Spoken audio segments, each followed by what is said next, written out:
Begini,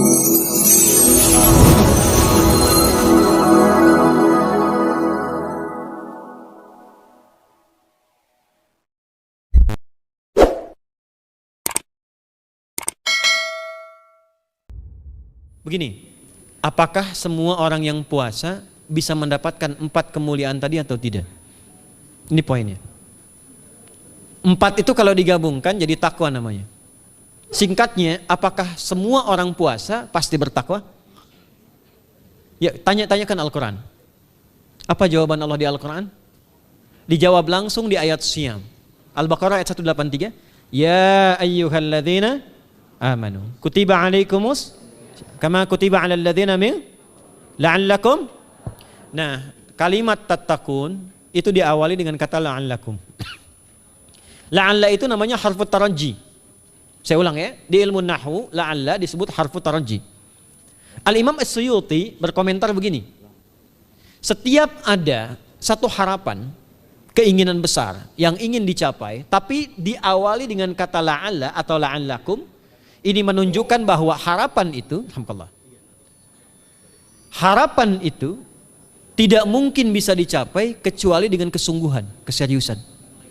Jadi ketika Allah menutup kalimat puasa, ayat puasa dengan kata la'allakum, seakan memberi kesan tidak semua orang puasa akan mendapatkan kenaikan takwa dan jaminan 4 kemuliaan tadi kecuali orang yang serius puasanya, orang yang sungguh-sungguh puasanya. Karena itulah untuk menunjukkan kesungguhan itu, bagian terakhir kita, Nabi memberikan 3 amalan utama. Saya akan bacakan dengan cepat 3 amalan utama yang dikuatkan oleh beliau kepada para sahabat sebelum tiba Ramadan dan sampai sekarang menjadi kurikulum Ramadan Nabi. Jadi kalau ibu bapak ingin mengeluarkan kurikulum Ramadan Nabi, nanti bikin agenda saat Ramadan. Ya, supaya nggak pusing nanti kalau masuk hari pertama apa yang dikerjakan, hari kedua apa yang dikerjakan, subuh apa, siang apa, sore apa. Cuman nanti saya berikan 3 yang pokok ini. Ada 3. 1, meningkatkan sholat.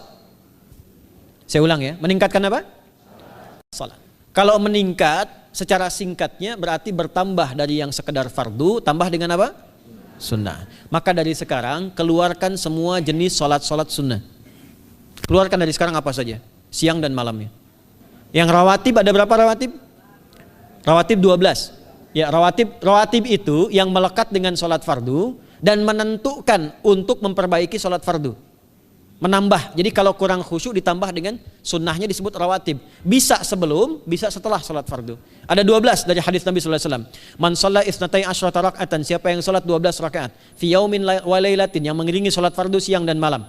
Ya, bunyalahu bihinna baitun fil jannah, maka akan dibangunkan baginya satu rumah di surga kalau konsisten menunaikan 12 itu sampai meninggal dunia. Sahabat yang mendengar itu mengatakan kompak semuanya, sejak mendengar hadis itu kami usahakan istiqomah sampai meninggal tidak meninggalkannya. 12 itu 2 sebelum subuh, cepat. 4 sebelum zuhur, 2 setelah zuhur, 2 setelah maghrib, 2 setelah isya.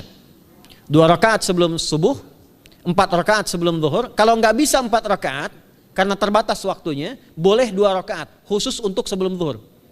Kalau nggak bisa 4, boleh berapa? 2. Dalilnya hadis Ibnu Umar radhiyallahu taala anhuma. Kata beliau, hafidtu asyra rakaatin, saya hafal 10 rakaat dari Nabi sallallahu alaihi wasallam salat sunnah. Maka menyebutkan sebelum zuhur 2 rakaat. Baik, jadi 12 ya, 2 sebelum subuh, 4 sebelum zuhur, 2 setelah zuhur, 2 setelah maghrib, 2 setelah isya. Ini yang disebut dengan rawatib. Jamak dari kata ratib. Di luar ini mutlak. Mutlak ini ada yang berdampingan dengan salat fardu, ada yang terpisah. Contoh yang berdampingan, 4 rakaat sebelum asar. 4 rakaat ini bukan disebut rawatib, tapi salat mutlak. Cuma waktunya berdampingan dengan salat fardu. Jadi dia nggak memengaruhi salat fardu, cuma punya keutamaan sendiri. Apa keutamaannya? Hadis Ibnu Umar radhiyallahu taala anhuma, ketika beliau menyampaikan qala Nabi sallallahu alaihi wasallam rahimallahu ra'an shalla qabla al-asri arba'an. Allah akan menambahkan rahmat pada orang yang terbiasa salat 4 rakaat sunnah sebelum salat asar. Jelas ya? Baik. Kemudian apalagi setelah itu? Salat di antara 2 adzan dan 2 adzan ini, adzan dan iqamah. Ya, di antara adzan dan iqamah. Tahiyatul masjid. Apalagi misalnya salat duha. Duha dibagi 3. Awal duha itu kurang lebih 1,5 jam setelah salat subuh. Subuh sekarang misal 4:30, maka jam 6 muncul awal duha. Namanya syuruk. Saya ulang, salat apa namanya? Syuruk. Syuruk itu salat awal duha. Jumlah rakaatnya 2 rakaat. Man shalal ghadata fil jama'ati thumma yaqudu yadhkurullah subhanahu wa ta'ala fayusalli rak'ataini fakana alaihi ka ajri umratin wa hajjin, ya ka ajri ummatin wa hajjin tamatan. Siapa yang salat subuh 2 rakaat dengan berjamaah, ya, dan umumnya kalau berjamaah bisa ke masjid di masjid. Kalau tak mampu ke masjid, tunaikan di rumahnya. Setelah itu tidak beranjak dulu, dia duduk untuk berzikir kepada Allah. Zikir itu bisa baca Quran. Quran surah 15 ayat 9 itu Quran disebut dengan zikir. Quran surah 54 ayat 17, 22, 32, 40 itu Quran disebut dengan zikir. Bisa baca Quran, bisa berdoa. Doa disebut dengan zikir. Quran surah ke-7 ayat 205. Ya. Bisa dengan apa lagi? Bertafakur, ya, mengaji, ta'lim, itu disebut dengan zikir. Ali Imran ayat 190 191. Alladzina yadhkuruna Allaha qiyaman wa qu'udan wa 'ala junubihim wa yatafakkaruna fi khalqis samawati wal ard, ya, disebut dengan zikir. Bisa bertasbih. Zikir pagi petang, kalimat-kalimat thayyibah, ada itu di Quran surah keempat ayat 103. Jadi habis salat subuh zikir dulu. Doa dulu, zikir dulu, belajar dulu, tafsir dulu. Setelah itu muncul syuruk. Perjalanannya disebut isyraq, melewati masyrik, 1 tombak bayangan, dia salat 2 rakaat, itu pahala salatnya senilai haji dan umrah. Sempurna. Bukan sudah haji, bukan. Mau kemana? Ibu mau haji dulu? Tidak. Ya, hajinya nanti bulan Dzulhijjah. Tapi senilai haji dan umrah itu 2 rakaat. Awal duha disebut apa? Syuruk. Pertengahan duha sekitar jam 9 jam 10. Jumlahnya 2 sampai 4 rakaat. Ya, 2 sampai 4 rakaat. Apa fungsinya? 1, mengganti seluruh zikir yang ada dalam tubuh kita. Mata berzikir, telinga berzikir, lisan berzikir, bisa diganti dengan 2 rakaat duha. Itu waktunya pertengahan duha. Kurang lebih dari jam 8, 9, 10 lah, kurang lebih 3 jam itu, ya. Yang kedua, bisa menghambat atau menghentikan, menahan satu musibah umum. Misal ada kebanjiran nih atau macet nih. Orang-orang kena macet. Bapak yang biasa sholat duha pertengahan itu tiba-tiba ditolong oleh Allah, dibebaskan. Tiba-tiba ada orang datang, Pak lewat sini di sana macet. Atau dibimbing ada kontraflow. Itu manfaatnya duha tuh. Yang pertengahan. Yang terakhir adalah akhir duha. Sekitar jam 10 sampai jam 11 menjelang ke zuhur. Ya, akhir duha itu jumlahnya dari 2 bisa 4 sampai 8 rakaat. Di antara manfaatnya bisa mempermudah datangnya rizki dengan izin Allah Subhanahu wa taala ketika ikhtiar. Itu duha. Nanti ke malamnya silahkan tahajud, tingkatkan tarawihnya sampai ditutup dengan witir. Itu salat. 2 yang terakhir saya cepat, 2 yang terakhir adalah banyak berinteraksi dengan Al-Qur'an. Ada 3 caranya. 1, banyak membaca. Itu namanya qiraah. Silahkan Bapak Ibu siapkan dari sekarang, targetnya khatam misalnya 1 kali berapa juz? 30 juz. Kalau mau gampang bagi 30, berarti 1 hari berapa? 1 juz. Paling gampang lagi, supaya nggak capek ngajinya, supaya nggak capek, bagi 1 juz 5 waktu sholat. Contoh, juz pertama itu Al-Baqarah plus Al-Fatihah. Al-Fatihah saya nggak hitung lah karena sudah hafal ya. Al-Baqarah itu 141 ayat, juz pertama. Bagi 5, 28. Jadi setiap ketemu waktu sholat, bagi 2 lagi, 28 bagi 2 berapa? 14. Sebelum sholat baca 14 ayat, setelah sholat baca 14 ayat. Itu 14 ayat tuh paling-paling gak nyampe 5 menit Bu Pak. Kalau investasi 10 menit setiap waktu sholat, bagi 2 kita baca 14 ayat, itu insya Allah selesai Ramadan khatam Quran. Itu udah rumus. Ya, tidak cukup dengan amin, siapkan dari sekarang. Siapkan. Ya. Kemudian mengkaji, kajian, tilawah. Itu tilawah itu di hadis Muslim pahalanya banyak. Ya, majtama'a qaumun fi baitin min buyutillahi. Ya, kita ngajinya Quran hadis ya, biar ya, lebih kuat dalilnya. Majtama'a qaumun fi baitin min buyutillahi yatluna kitaballahi wa yatadarasuna fima bainahum. Ya, siapa yang bisa tilawah Quran, ngaji, tafsir, keluarkan misalnya untuk Ramadan 10 hari saya pengen tahu Al-Fatihah. Itu ketika dilakukan punya 4 keutamaan. 1, ghasyiyatuhum rahmah. Selama ngaji rahmat Allah dibentangkan. Kalau pengen doa cepat dikabulkan, kalau istighfar diampuni. Yang kedua, awas ini nazalat alaihimus sakinah, diberikan ketenangan dalam jiwa. Bapak Ibu pengen di rumah tangga nyari sakinah, isi dengan Quran di rumah. Amalan terakhir infak. Ya, hadisnya dari Ibnu Abbas, an Ibnu Abbas radhiyallahu taala anhuma, qala, ya, beliau mengatakan kana Nabi sallallahu alaihi wasallam ajwadan nas wa ajwadu ma yakunu fi Ramadan. Adalah Nabi sallallahu alaihi wasallam itu orang yang sangat luar biasa dermawan dan lembut. Dan bertambah dermawan lagi ketika tiba Ramadan.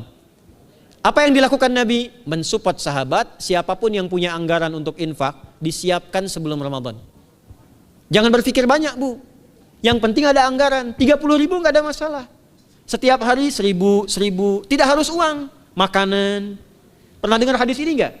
Siapa yang memfasilitasi bukaan orang puasa, walaupun dengan sebiji kurma dan sehirup air, maka dia mendapatkan pahala seperti orang puasa itu tanpa dikurangi sedikit pun. Ada?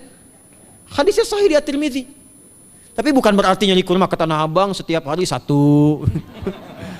Terus minumnya 1 sedotan aja ganti-ganti. Tidak. Ya, maksudnya apa? Yang paling minimal kita bisa keluarkan. Itu pahalanya 700 kali lipat dikali 10. Paling standar. 700 kali itu standar biasa di hari ini. Dalilnya Al-Baqarah ayat 261 yang dibacakan Adinda tadi kita itu. Ramadan kali 10 lagi. Maka dari itu disiapkan dari sekarang untuk infak. Kalau kami di desa itu, ibu saya selalu kalau Ramadan itu RT-nya setiap rumah. Ini untuk bukaan hari ini rumah A, rumah B, rumah C. Bukaan besok rumah A, rumah B, rumah C. Boleh tuh di PWM Pak dipraktikkan. Ya, misalnya anggota perserikatan siapa dikasih kesempatan. Mungkin nanti yang lain kurmanya, yang ini misalnya jeruknya, yang ini ininya. Setiap ada bukaan ya kirim ke yatimnya, ya kemudian ke pondok-pondok asuhan Muhammadiyah yang tadi disebutkan sekian ribu itu, cari pahala. Ya, saya kira itu yang bisa saya sampaikan sampai dengan batas waktu yang diberikan. Semoga bermanfaat dan semoga Allah Subhanahu wa taala memberikan kemuliaan kepada kita semua, kesehatan. Dan saya yang terakhir saya ingin sampaikan doa penting. Tolong hafalkan doa ini. Dan ini doa yang diajarkan Nabi menjelang Ramadan supaya mendapatkan kesehatan, kekuatan, keselamatan untuk beribadah saat Ramadan. Hadisnya di At-Tirmidzi nomor hadis 3254. Qala, langsung saja qala Nabi sallallahu alaihi wasallam. Allahumma ahillahu alaina bil yumni wal iman was salamati wal islam rabbi wa rabbukallah. Nah, itu tolong nanti dihafalkan, tadi sudah direkam, dibimbing. Nanti ketika ditetapkan masuk awal Ramadan, bacakan itu. Ya Allah, anugerahkan awal Ramadan kepada kami dengan ketenangan, kedamaian, kekuatan iman, keselamatan, sehat, nggak sakit sampai selesai puasanya, diberikan kekuatan untuk ibadah dalam keislaman dan diikhlaskan hanya karena Allah Subhanahu wa taala. Subhanakallahumma wa bihamdika nasyhadu an la ilaha illa anta nastaghfiruka wa natubu ilaik wa akhiru da'wana anil hamdulillahi rabbil alamin wal 'afu minkum fastabiqul khairat. Assalamualaikum warahmatullahi wabarakatuh.